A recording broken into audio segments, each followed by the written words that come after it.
그들은 호수 건너편 게라사인들의 지방으로 갔다. 예수님께서 배에서 내리시자마자 더러운 영이 들린 사람이 무덤에서 나와 그분께 마주왔다. 그는 무덤에서 살았는데 어느 누구도 더 이상 그를 쇠사슬로 묶어둘 수가 없었다. 이미 여러 번 족쇄나 쇠사슬로 묶어두었으나 그는 쇠사슬도 끊고 족쇄도 부수어버려 아무도 그를 휘잡을 수가 없었다.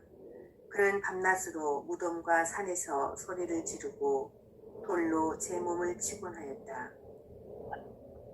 네. 오늘 마르코복음 5장에 나오는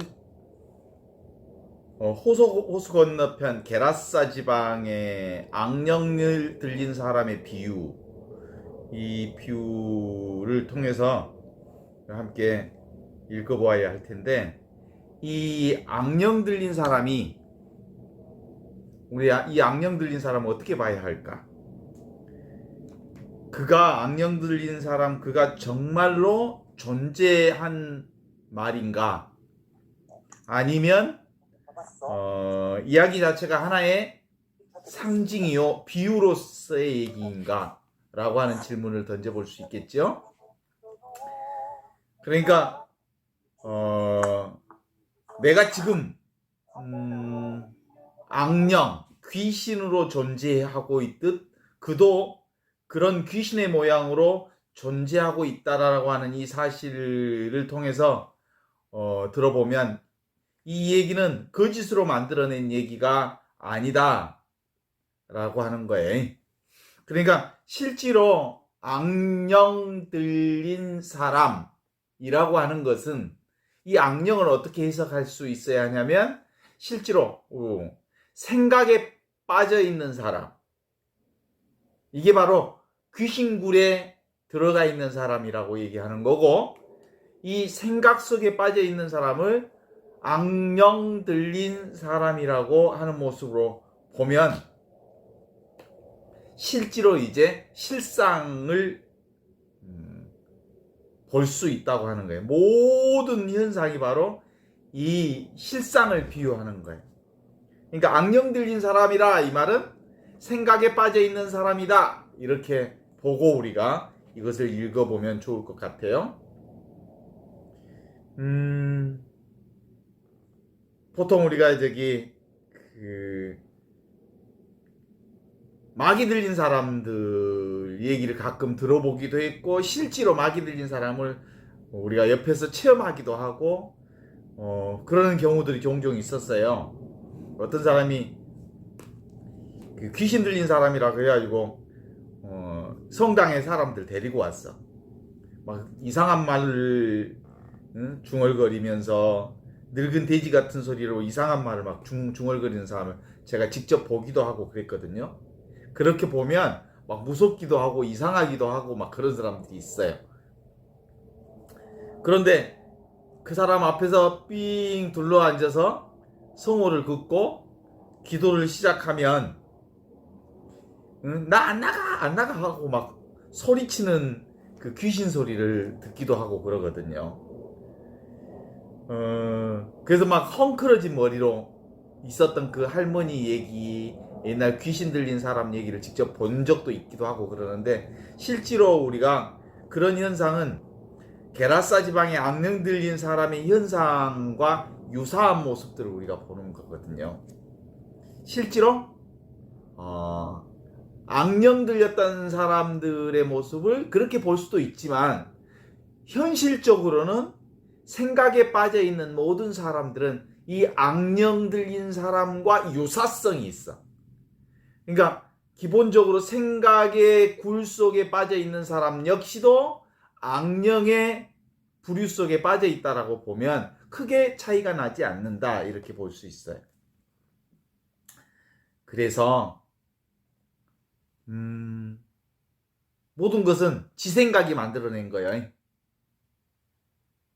자기 생각이 지어낸 것들이 실제로 그런 게 아니고 자기 생각이 지어낸 것하고 악령 들린 사람의 현상과 거의 유사하고 다르지 않다라고 하는 점에 있어서 우리가 우리의 생각에 빠져 있는 것과 악령 들린 사람과의 유사성에서 이 글을 읽으면, 그리고 이 복음을 읽으면 정확하게 이 복음이 무슨 뜻을 얘기하는지를 알 수 있어요.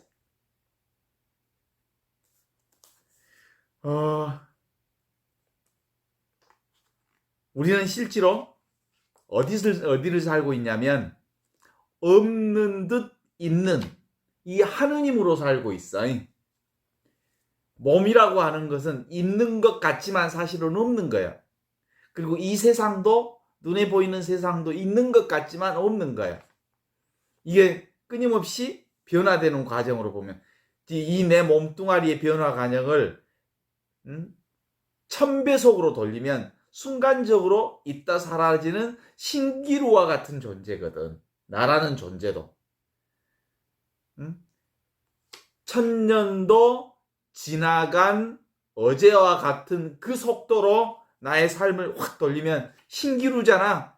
내 몸뚱아리가 사는 삶이라고 하는 게 있는 듯 보이지만 사실은 이 몸뚱아리는 없는 거거든. 이제 그런 점에서 우리가 이 글을 읽어내면 악령 들린 사람의 존재가 눈에 보이는 실상으로 드러나는 것이지만 이건 근본적으로 사실은 없는 것과 같은 거예요. 눈에 있지만 신기루처럼 없는 거죠. 그래서 생각으로 살고 있는 거거든, 사실은. 생각은 환상이고 망상이고 몽상이거든. 그래서 세상에 쇠고랑이나 쇠사슬로 제어할 수 없는 게 이 생각이에요. 생각을 우리가 제어할 수 있다고 생각하지만 생각을 하지 않으려고 하면 더 이상한 생각이 치고 들어와. 생각을 내가 스스로 제어할 수 없어. 그리고 사람이 그 생각의 힘에 사로잡히면 실제로 평화롭게 살지 못하고 무덤에서 자기를 학대하는 이 귀신의 모습처럼 얼마나 이 생각이 나 자신에게 폭력을 휘두르는지 몰라. 이 생각에 빠지면 이 생각의 극단으로 치들어가면 우울증으로 빠지고 우울증의 극단으로 들어가면 자기 몸뚱아리를 자기가 가해하는 자살행위까지도 아주 쉽게 들어가는 과정을 볼 수 있거든요. 인간이 인간의 몸을 찢으면서 무덤 사이를 헤매고 돌아다니는 게 전쟁이죠. 고행이고 고통이고. 전쟁을 억제한다면서 무기를 자꾸 만드는 것은 악령 들린 사람을 쇠고랑과 쇠살로 묶어두는 것과 같은 거의 불가능한 일이에요. 우리 인간의 생각을 묶어놓는다는 건 사실상 있을 수 없는 일이에요. 그죠? 그러니까 게라사 지방에 악령 들린 사람이 오늘 이 세계에 살아가는 우리의 모습과 별반 다를 게 없다 라고 보면 돼. 평화를 유지하기 위해서 또 다른 무기를 가져서 그 평화를 유지한다고 하는데 무기는 또 다른 전쟁을 일으키는 거잖아. 그래서 폭력은 폭력으로 제어할 수 없듯이 생각은 생각으로 제어할 수 없다. 누구도 악령 들린 사람을 쇠고랑으로 묶어두지 못하는 것처럼 그 악령도 모두 다 누가 만들어낸 거다? 생각이 만들어낸 거다. 그래서 보이지 않는 힘을 보이는 힘으로 제어하려는 것은 하늘에서 내리는 비를 내리지 못하게 막으려는 것과 똑같다라고 생각하면 돼요. 왜 사람들은 마음으로 생각으로 악령을 빚어내고 스스로 그것을 묶어서 고통을 겪는 것과 그래서 사람을 만물의 영작이라고 하지만 사람만이 그와 같은 모명을 감행하면서 더 높은 자유와 깨달음으로 갈 수 있다고 하는 사실이 바로 만물의 영장을 드러내는 거거든요. 그러니까 자기가 생각으로 이 온갖 고통을 만들어내고 있다는 사실을 알아차리는 순간 그 생각으로부터 벗어날 수 있는 거지, 생각이 생각을 제어하려고 애쓰면 애쓸수록 더 생각이 꼬이고 힘들게 되는 거거든요. 스텝은 점점 꼬이게 되는 거죠. 내가 생각하고 있구나 라고 하는 것을 바라보는 순간 생각으로부터 빠져나올 수 있는 거거든요. 동의하십니까? 이게 그 게라사 지방의 악령 들린 사람과 생각의 귀신 굴 속에 빠져 사는 인간의 모습과 다르지 않다라고 하는 점에서 게라사 호수에서 악령 들린 사람을 보면 우리 인간의 생각이 얼마나 자기를 생각으로 아주 폭력화시키고 자기를 아주 몹쓸 사람으로 만드는지, 그게 이 생각이 우리 인생을 얼마나 고통스럽게 하는지를 알 수 있는 거거든요. 그렇죠? 우리를 유혹하는 것은, 우리를 화나게 하는 것은, 우리를 슬프게 하는 것은, 우리를 아프게 하는 것은 그 어떤 것도 아니고 내 생각이 그렇게 하는 거다. 내 생각이 그렇게 만든 거다. 또 한편으로 그렇게 생각으로 나타나는 온갖 생각도 무엇이 만든 거냐면 이 생명의식이 내 눈앞에 있는 생명현상을 만들어낼 뿐인 거예요. 그러니까 수많은 생각들도 이 생명현상으로 드러난 것일 뿐이거든요. 그래서 이 생명현상으로 나타나는 온갖 생각을, 이 생각을 저 생각으로 바꾸려고 애쓰지 말라. 이렇게 드러난 생각을 내가 만들어낸 생각인 줄 알기만 하면, 깨닫기만 하면, 그것을 바라보기만 하면, 그것이 환상인 줄 알기만 하면, 그것이 신기루 같은 것이라는 사실을 알기만 하면 그 신기루는 아주 자연스럽게 사라진다는 사실을 가리키는 게 바로 하느님 나라를 가리키는 하느님의 복음 말씀. 그래서 이 예수님께서 우리에게 보여주셨던 하느님 나라의 복음 말씀은 하느님 나라가 따로 있지 않고 지금 내가 생각하는 이 세상이 신기루와 같은 것, 환상과 같은 것, 망상과 같은 것, 금방 사라질 번갯불과 같은 것, 귀신과 같은 것이라고 하는 것을 알아차리는 눈만 있으면 자연스럽게 그 망상은 사라지고 원래부터 있던 이 하느님 나라를 자연스럽게 체험할 수 있는 나라가 바로 이 나라다라고 하는 거지. 우리는 그럼에도 불구하고 여러 가지 힘들고 어려운 일이 있으면 그것을 해결하고 하려고 애쓰지요. 애쓰면 쓸수록 그 고통은 애쓴 만큼 그 고통을 가중시키고 만다. 그래서 하느님 나라는 뭘로 보는 거예요? 애쓰는 나라가 아니라 애씀을 그만두는 나라. 내가 무언가를 하려고 하는 것을 그만두면 이미 우리는 하느님 안에 충분한 하느님의 사랑의 손길 안에서 살고 있음을 아는 그 나라. 그게 바로 삼위일체 신비를 사는 우리 하느님의 신앙인들이 사는 몫이라고 하는 거거든요.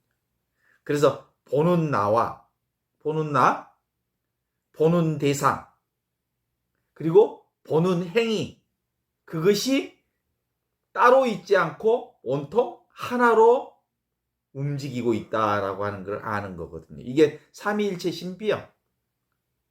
보는 내가 따로 있고 보는 대상이 따로 있고 보는 행위가 따로 있는 게 아니라 이게 하나로 움직이는 거예요. 온통 이 하나밖에 없는 거다라고 하는 거예요. 이것이 바로 생명의식으로 살고 있는 하느님 나라를 사는 그거라고 볼 수 있죠. 이게 깨달음입니다. 하느님 나라를 깨달아 사는 영성적 삶을 이렇게 얘기합니다. 이것을 이제 서구의 영성가들은 이것을 뭐라고 해요? 마음 챙김 또는 깨어있기, 현존살이, 깨어있는 삶을 말하는 것이 바로 이거거든요. 그래서 이제 불교의 행위 방식도 명상하는 이유도 이미 있는 이것을 이렇게 알아차림, 뭐 윗바사나 뭐 이런 얘기를 쓰긴 하거든요. 그러니까 깨어 사는 영성 생활, 성사 생활, 신앙 생활이라고 하는 것은 온갖 것이 다 내 생각이 만들어낸 것들이다 라고 하는 것을 알기만 하면 그 생각에 휘둘리지 않는 하느님 나라를 이미 우리가 살고 있음을 아는 거죠. 그래서 보통 우리가 이제 생각하는 훈련들을, 생각하는 것이 얼마나 재밌는지 우리가 그 훈련하는 방식으로 한번 볼 수 있으면 그래. 우리 광주 사람들이 잘 아는 충장로, 우체국 앞에 가만히 사람들 지나가는 걸 이렇게 보면 생각으로 한번 조작질을 한번 해봐요. 어떤 사람이 저 먼 데서 오는 사람을 내 머릿속으로 의도적으로 저 사람은 아주 선한 사람이다. 이 강주 바닥에서 가장 선한 사람이다 라고 생각하고 그 사람의 걸음걸이, 움직임, 오는 태도, 그리고 움직이는 흐름들을 보면 얼마나 정말 천사처럼 오는지 몰라요. 그러니까 머릿속에다가 그 사람은 천사다. 그 사람은 가장 선한 사람이다. 가장 이 세상에서 착한 사람이 저기서 걸어오고 있다. 그러면 걸어오는 자태부터 폼부터가 뭔가 좀 다르게 보여요. 반대로 저기서 지나오는 사람 한 사람을 다시 하나 꽂아놓고 그 사람을 이 세상에서 가장 악랄한 사람, 아주 몹쓸 사람, 남에게 해를 꾀하는 아주 악인으로 설정하고 그 사람 오는 모습을 딱 봐요. 그러면 발걸음, 태도, 움직임 영락없이 악인이에요. 그죠? 그러니까 내가 어떤 생각으로 그 대상을 설정해서 보느냐에 따라서 그 행위는 그렇게 보여. 정확하게. 그런데 이제 그 의도를 드러내지 않고, 전혀 그런 의도를 드러내지 않고 오는 일을 무심코 바라봐. 텅 빈 마음으로 오는 사람을 바라보면 그냥 올 뿐이야. 그냥 하나의 물체로 보일 뿐이야. 그 상태가 바로 하느님 자리에서 보는 거예요. 하느님 자리에서 본다는 것은 생각 없이 있는 그대로를 그대로 보는 행위. 이게 하느님의 마음으로 보는 거고. 여기다가 머릿속에다가 생각을, 의도를 집어넣고 보면 그건 있는 그대로 보지 못하는 거거든. 실제로 그런데 이 생각이라고 하는 것이 얼마나 힘이 있는지 몰라요. 생각은 실제로 창조의 능력이 있어요. 큰 힘이 있어요. 그래서 어떤 한 곳에 집중하면, 어떤 대상에 무언가를 집중하기 시작하면 주변이 약해지잖아요. 하나에 이렇게 한 대상에만 크로우집 때문에 다른 건 안 보이거든요. 사진 찍을 때도 이렇게 한 물체에만 집중하고 그 물체 밖은 흐릿하게 처리하면 다른 것들은 잘 안 보이지만 그것만 부각시켜서 보이거든요. 길거리에 지나갈 때 멋진 아름다운 여인이 지나가는 것, 세상에서 가장 아름다운 여인이 지나간다고 생각하고 세상에서 가장 멋진 남자가 지나간다고 생각하면 다른 건 안 보이고 그 남자만, 그 여자만 보여. 다른 건 하나도 안 보여. 그쵸? 예를 들면 수백 명이 있는 운동장 안에 내가 사랑하는 아들 보면 아들만 보이고 다른 사람들은 다 안 보여. 그 많은 사람들 중에 아들을 찾아내. 클로즈업 된다는 건 그런 말이거든요. 다른 건 관심이 없고 그 대상에만 관심이 있으면 그 위의 것은 관심이 없어지면서 그러는 거거든요. 그래서 우리는 보통 어떻게 세상을 사냐면 어떤 대상에 집중해서 그것을 중심으로 해서 보기 때문에 그 대상을 부각시켜서 보고 다른 것은 흐릿하게 처리하는 방식으로 본단 말이에요. 그래서 다른 건 잘 안 들리거나 안 보이게 되는 건데, 우리가 하느님 나라의 시선으로 본다는 것은 그런 의도 자체를 가지지 않고 보면 그냥 보는 거예요. 그러면 들리지 않던 소리가 들리고 보이지 않던 어떤 것들이 보이기 시작하면서 전체가 쑥 통으로 들어와. 이게 바로 영적인 깨달음의 상태로 본다는 건 바로 그런 거거든요. 그럼에도 불구하고 우리는 맨날 이렇게 생각과 감정으로 어떤 대상을 크게 집중적으로 의도를 가지고 크로즈업에서 보는 그런 관성 때문에 대상에 몰두하게 되죠. 그러면 그 대상에 몰두하게 되면 감정은 그 대상에 어떤 감정이 생기기 시작하고 그 생각을 떠오르면 그 생각 때문에 다른 생각은 없어지고 그 생각만 커지게 되죠.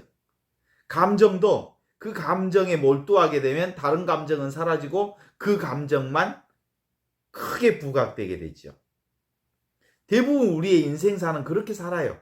어떤 대상에 대해 생각과 감정을 집중하고 그걸 부각시키면서 사는 바람에 주변에 있는 그대로의 느낌과 있는 그대로의 그것을 내가 다 통으로 느낄 수 없게 된다는 거죠. 그래서 영적으로 사는 훈련을 하는 사람들은 실제로 어떤 생각을 내려놓고 어떤 느낌을 내려놓고 있는 그대로 지금 이대로를 사는 이 훈련을 하는 게 영적으로 사는 훈련이고, 그렇게 되면 주변에 있는 온갖 생명이 살아 숨쉬기 시작하면서 다른 여러 가지 것들이 나와 둘이 아닌 하나로 드러나기 시작하는 거예요. 내 의지로, 내 생각으로 보는 게 아니라 있는 그대로 통째로 전부 나와 다르지 않는 하나로 드러나게 된다는 거거든요. 그때부터는 이제 내가 사는 게 아니라 내 안에 그분이 살아. 내가 사는 게 아니라 내 안에 그리스도가 사는 삶이 됨으로써 나는 사라지고 그리스도가 내 안에서 점점점 크게 부각됨으로써 내 안에 온통 그분의 생명력으로, 그분의 사랑으로, 그분의 은총으로 가득 차게 되는 경험을 하게 되는 거죠.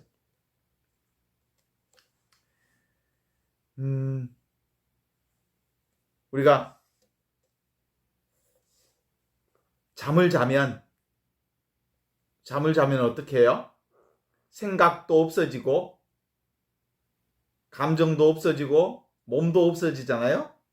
그럼에도 불구하고 통째로 자동으로 숨 쉬고 자동으로 심장이 뛰고 자동으로 내 안에 온갖 세상이 움직이는 것을 그대로 놔둘 수 있는 거예요. 이게 이제 생명의식, 생명력, 생명 힘으로 가득 찬 거지. 우주 전체가 생명으로 가득 차 있는 나로 존재하고 있는 거거든요. 그래서 우리가 보통 예수님께서도 그냥 살아라, 걱정하지 말고 살아라 그러잖아요. 그 말씀을 그렇게 들을 수 있죠. 하늘을 나는 새를 보아라. 그가 애쓰고 노력하더냐. 들판에 백합화를 보아라. 그가 애쓰고 길쌈을 하고 그렇게 노력을 하더냐. 그들은 아무것도 하지 않아도 저절로 피고 저절로 먹고 살지 않느냐. 하느님 나라는 이미 주어진 그 나라에서 사는 그것이다 라고 얘기하는 거거든요. 그러니까 아무리 네가 설쳐도 이것에 대해서 털끝만큼도 영향을 미칠 수가 없어. 하느님 나라에 대해서. 그래서 일어날 것은 일어나고, 응? 사라질 것은 사라지는 것이지, 내가 애쓴다고 해서 일어날 것이 안 일어나고, 내가 애쓴다고 해서 안 일어날 것이 일어나고, 그러지는 않아. 모든 것은 지금 여기 이것으로 살아가고 있고, 눈에 보이지 않는 이 하느님의 손길로 움직이고 있고, 그래서 이 생명의 근원, 생명의식이 나를 이끌어가고 있다는 사실을 알면 우리가 귀신굴에 우리 생각에 이러저러한 관점에 빠지지 않을 수 있다라고 보는 거죠. 그래서 보통 사람들, 일반인들은 소리가 들리면 소리에 빨려 들어가지요. 누가 나에 대해서 뒷담화를 때리면 기분이 나빠요. 그 말에 우리가 끄달리게 되지요. 눈에 무엇이 보이면 그 눈에 보이는 대상이 나타나면 그 대상에 우리가 끌려다니게 되고 따라다니게 되지요. 이게 이제 분별 세상을 사는 우리 모두의 삶의 형태지요. 누구든지 다 그래. 이 세상에 사는 한 우리는 이 생각의 분별로부터 자유롭지 못할. 그런데 깨어있는 사람은, 이 하느님 나라의 이것으로 사는 사람, 지금 바로 이것으로 사는 사람은 분별하지 않고 원래 있던 그 자리, 생명의식인 하느님이 지은 그 자리로 돌아오게 되거든요. 그러면 어떻게 될까? 소리를 들으면서도 소리에 끌려다니지 않고 소리를 들을 수 있어요. 누가 내 말을, 나에 대해서 뒷담화를 때려도 뒷담화를 때리는 줄 알지. 그리고 기분이 나쁘는 것까지도 알지. 그렇지만 그것을 아는 순간 그것에 끌려다니지 않을 수 있지. 눈에 보이는 것은 눈에 보이는 것 알지만 눈에 보이는 그것에 우리가 집착하지 않으면 왔다가 사라지는 것이구나 라는 것으로 이런 우리 그것들을 내보낼 수 있죠. 오는 것은 오는 대로, 가는 것은 가는 대로 보내주는 그런 몫을 살아갈 수 있는 거지. 어때요? 동의하십니까? 우리가 한번 심심하니까 337 박수로 한번 때려볼까?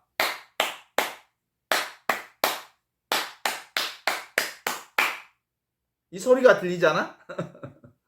이 소리가 들리긴 들리지만 이 소리가 나는 아니야. 그냥 소리는 일어났다 사라지는 소리일 뿐이지. 그죠? 이 소리는 근본적으로 날아났다 사라지는 그것일 뿐이지 내가 아니라는 거죠. 그런 의미는 무슨 뜻이냐면 소리를 듣고 있는 생명의식으로서 나만 있다는 거지.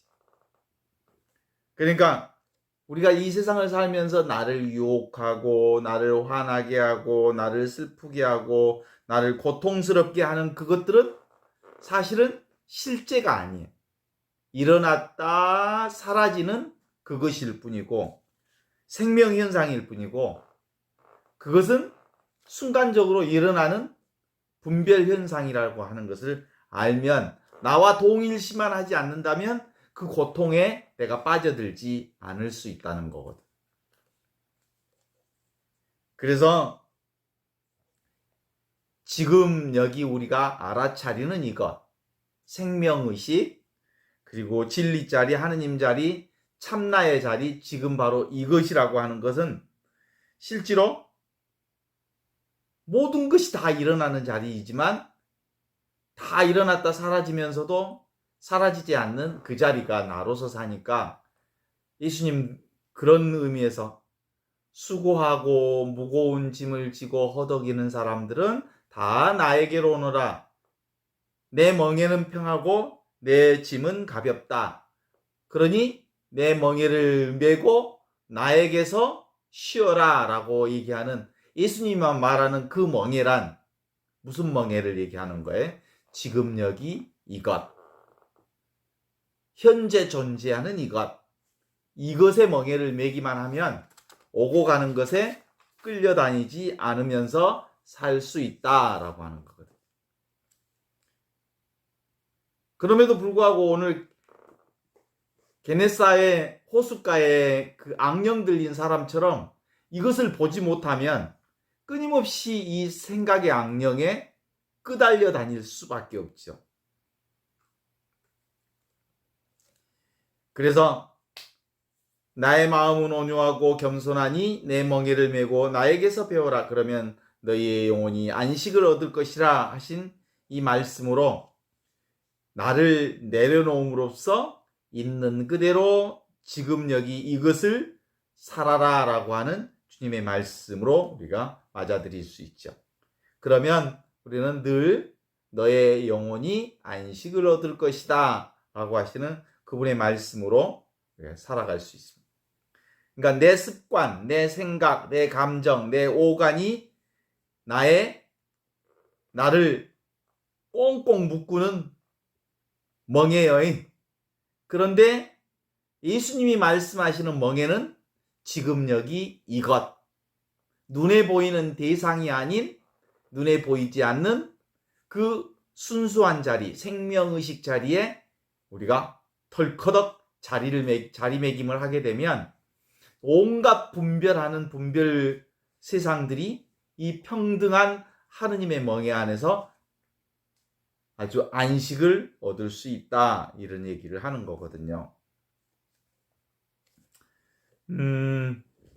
그러면 우리의 습관이 삶의 습관이 이제 바뀔 수 있어요. 우리가 그동안 늘 대상을 보면서 살다가 그 대상이 늘 나에게 어떤 영향을 주느냐 그러면 집착하면 힘들고 집착하지 않으면 그 대상에 집착하지 않으면 가벼운 것처럼 이미 내가 내 생각으로 그걸 붙들려고 하면 힘들고 사실은 생각이라고 하는 것은 원래부터 환상에 불과하다라고 하는 것으로 그것이 악령 들린 마귀와 같은 것이다 라고 하는 것을 알아차리기만 하면 우리가 생각에 끄달리지 않을 수 있다. 이게 바로 깨어있는 삶을 결정하는 삶의 태도인 거거든요. 보통 이게 우리가 부부싸움을 하는 경우도 말싸움을 하는 경우도 무엇에 떨어져서 말싸움이 시작되냐면 사소한 말 한마디에 걸고 넘어지기 시작하면 아주 큰 싸움이 돼. 실제로 말은 말이 아니거든요. 소리는 소리일 뿐이고 말은 말일 뿐인데 대부분 이제 기분이 나쁘면 그 말이 그 사람인 것처럼 생각하고 그 사람 존재인 것처럼 생각하고 그 말을 꼬리표로 잡고 싸우는 어리석음을 우리가 견지하면서 맨날 싸우지요? 그래요, 안 그래요? 말 한마디에 얼마나 기분이 나쁜지 몰라. 이게 우리 인간의 어리석음입니다. 모든 것은 내가 나로 여길 때만 내가 되는 거. 내가 나로 여길 때만 내가 된다는 말이 무슨 말인지 알지요? 내 생각이 그렇게 여길 때만 그렇게 되는 거야. 내가 그렇지 않다고 생각하면 아무것도 아닌 거야. 내 생각이 그것을 규정하고 내 생각이 그것을 그것이라고 규정하면서 그것이 되는 거거든. 그러니까 그 규정을 내려놓으면 편안해지는 거거든. 그러니까 모든 것은 내 생각이 묶어내는 자승자박 상태지 생각만 내려놓으면 아무것도 아닌 것이 되거든. 그래. 그래서 하느님 나라는 너무 간단해. 나는 내가 아니다. 내 몸은 내가 아니다. 이 세상은 내가 아니다. 신기루처럼 지나가는 것들이다. 내 생각이 만들어낸 것이다.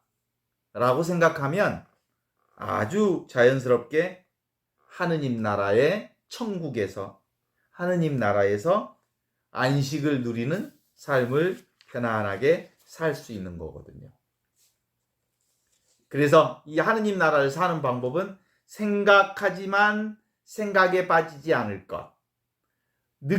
충분히 느끼면서 살되 느낌에 퐁당 빠지지 않을 것. 감정, 우리 충분히 그 감정을 느끼고 그 감정 상태를 알되 그 감정에 빠지지 않을 것. 슬픔을 충분히 느끼되 그 슬픔 속에 빠지지 않을 것. 이것이 바로 하느님 나라를 사는 방법이요. 그러니까 마치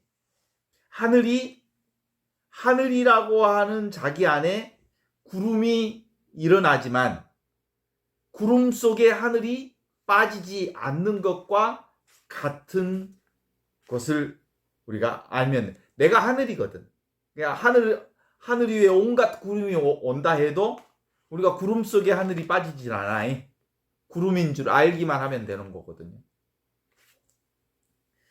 그래서 이 하느님 나라를 사는, 그러니까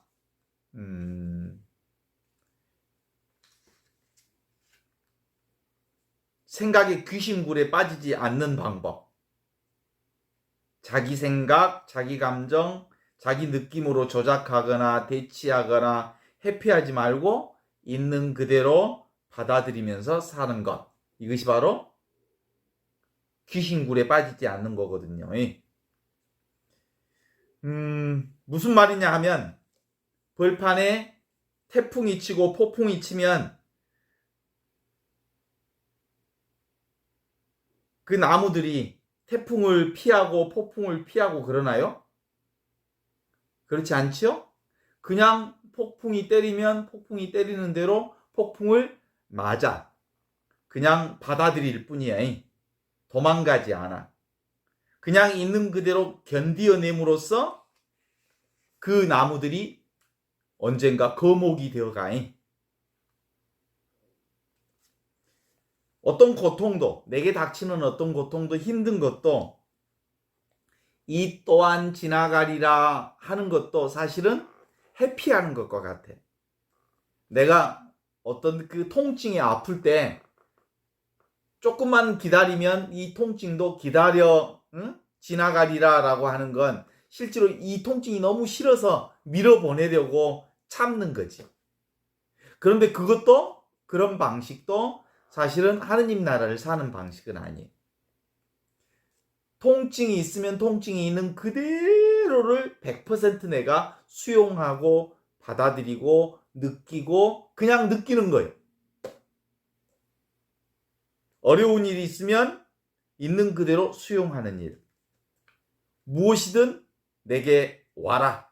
오면 오는 대로 그냥 내가 그걸 배우리라. 당장 내일 죽어도 상관없다. 망하면 망하리라 하고 그걸 충분히 경험하면 그것이 곧 바로 하느님 안에서 있는 그대로 하느님 나라를 살아가는 방법이거든요. 근데 보통 우리는 그렇게 산다기보다 주님 제게 어려움을 없게 해주시고 힘든 것을 사라지게 해주시고 이런 기도를 해. 그건 온전한 하느님의 현존 기도가 아니야. 예수가 우리에게 가르쳐준 기도가 아니야. 있는 그대로 그것을 수용하는 기도. 그것이 지금 여기를 사는 유일한 방법이다. 그런 겁니다. 두 번째로 우리가 겪는 어떤 경험들에 대해서 이것이 무엇이다라고 이름을 붙이지 않으면 귀신굴에 빠지지 않을 수 있어. 왜냐하면 생각으로 만든 것은 실체가 없거든. 내 생각이 만들어낸 가상세계거든. 그래서 생각, 감정, 느낌에 머물지 않으면 그냥 그럴 뿐, 그리고 그것이 사라지는 거거든요. 또 한편으로 우리 삶 안에 어떤 좋은 체험이 하느님 나라라고, 너무너무 기쁘고 행복한 것이 하느님 나라라고 하면 그것을 잡고 싶어. 그런데 그건 역시도 하느님 나라의 경험은 아니에요. 아무리 좋은 경험도 그 좋은 경험이 늘 항상 항존하는 건 아니거든. 좋은 경험이 왔다가 언젠가 사라지는 것이거든. 하느님이 주시는 것이라면 뭐예요? 늘 항상 그 자리를 떠나지 않고 그것으로부터 사라지지 않는 것이어야 되거든. 진리는 늘 있는 것이어야 하고 늘 항상 있는 것이어야 하고 그러는 거거든. 그래서 하느님 나라의 체험은 그런 거거든. 그 에카르트 돌레가 말하는 것처럼 에카르트 돌레가 자기가 늘 우울증에 사로잡혀서 어두운 자기하고 씨름하고 살았거든. 그러다가 너무너무 지겨웠어. 나는 이따위 나하고는 더 이상 살고 싶지 않다 라고 큰 소리를 쳤어. 나는 이런 우울한 나하고 살고 싶지 않다. 그랬는데 그렇게 고백하고 난 다음에 내가 그러면 우울한 내가 따로 있고 말하는 내가 따로 있는가? 라는 생각을 하게 된 것이지. 그런데 그러는 순간 어떤 걸 보았냐면 우울한 나라고 하는 것이 사실 실상이 아니다. 우울한 나는 내 생각이 만들어낸 나였지. 그런 나는 원래부터 없었다. 라고 하는 사실을 발견하면서 그 우울한 내가 없다는 사실을 발견하면서 비로소 그 우울한 나로부터 해방됐다는 거 아니에요. 그렇습니다. 그때 비로소 아하, 내가 괴로워하고 있는 이 생각이라고 하는 건 내가 만들어낸 가상세계구나, 가짜구나 라는 것을 아는 순간 그 환상으로부터 벗어날 때 어떤 생생한 살아있는 생명의식과 같은 공간 체험을 하기도 해요. 이게 무슨 하느님 나라 체험 같은 거 하는 거죠. 그런데 그 체험 역시도 금방 내 안에서 느꼈다가 사라지는 체험이잖아요. 그러면 그건 역시도 영원한 하느님 나라 체험은 아니지. 그래서 늘 우리는 어떤 의도를 갖지 않고 보는 것, 그것이 바로 하느님 나라를 체험하는 유일한 방법이야. 그냥 있는 그대로 지금 이대로를 사는 것. 그러면 저절로 느껴지고 저절로 들어지고 저절로 보게 되는 상태. 이게 바로 이미 있는 이 하느님 나라의 자리를 깨어나는 상태라고 보는 거거든요. 그럴 때 이제 하느님 나라에서 깨어나면 어떤 느낌으로 우리 안에 보게 되냐면 내가 보는 게 아니었구나. 내가 느끼는 게 아니었구나. 내가 듣는 게 아니었구나. 이게 바로 내 안에 참나인 하느님이 듣고 하느님이 보고 하느님이 느끼고 있었구나라는 것을 알게 되는 거죠. 그러니까 이제 그런 상태로 하느님 나라의 현존을 살면 생각하면서 생각하되 생각에 빠지지 않고 충분히 온갖 것을 다 느끼되 느낌 속에 빠지지 않고 온갖 감정을 다 알아차리면서 그 감정을 살되 그 감정에 빠지지 않고 슬픔을 충분히 느끼되 슬픔 속에 빠지지 않는 이 깨어남, 이것이 점점 확연해지면 하느님 나라가 우리 삶 안에 점점점 확연해지게 된다는 거죠. 이게 바로 분별, 망상, 생각이라고 하는 귀신굴에서 빠져나와서 살 수 있는 방법이에요. 이 방법 말고는 이 생각을 쇠사슬로 묶은다 해도 이 무덤으로부터 우리가 해방되지 못하는 거거든요. 이거 인간의 생각은 그 어떤 것으로도 묶을 수가 없어. 제어할 수가 없어. 인간의 생각이 얼마나 무서운지.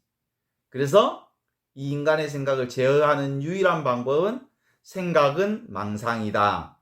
생각은 내가 만들어낸 거다. 라고 하는 것만 알아차리면 우리는 이미 이 하느님의 놀라운 은혜 가운데 살고 있음을 아는 이것. 이것이 바로 악령에 사로잡힌 사람에게서 우리가 해방되어지는 해방 체험을 함께 읽어보는 방법이라 볼 수 있겠죠.